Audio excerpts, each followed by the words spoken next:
Cranky Bugs. Thomas and Percy enjoyed working at the docks. They loved the sea air and the seagulls. But one day the two engines were feeling hot and bothered. A crane was causing trouble. His name is Cranky, and it was his first day at the docks. "You are both really unuseful bugs," he called from above. "If you put these freight cars on the inside line, then I wouldn't have so far to travel."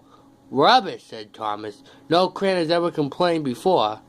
"Well, I'm complaining now," he said as he banged his load down on the siding. Later that morning, Thomas and Percy saw Gordon and James resting by the pier and told them about Cranky. "Cranes are airy things," said Gordon proudly. "They need more attention, like me."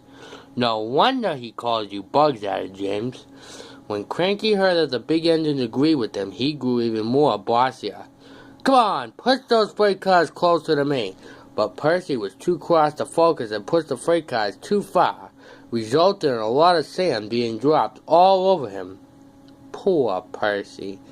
Then Cranky pulled a trick on Thomas. "Push your freight cars onto the outside line. It's easier for me to load up." So Thomas did. But Cranky left the loads beside the freight cars, not in them. "You should have known that my arm can't reach you there." This mix-up caused confusion and delay. Sir Topham Hatt was most annoyed. "Thomas and Percy, this new crane has an important job to do. I've heard that you've not been helping him today. You'll go back to your shed to consider how you will improve yourselves tomorrow." Now Thomas and Percy were very upset. But that night a massive storm raged across Sodor. Cranky and the engines were trapped at the docks. Duck was worried. "We should be safe in the shed," said Duck.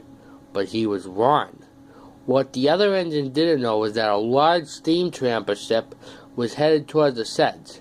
The engines didn't notice until it was too late. The ship came tumbling through, knocking Cranky over and trapping the other engines. "Help!" called the other engines. "I can't!" cried Cranky.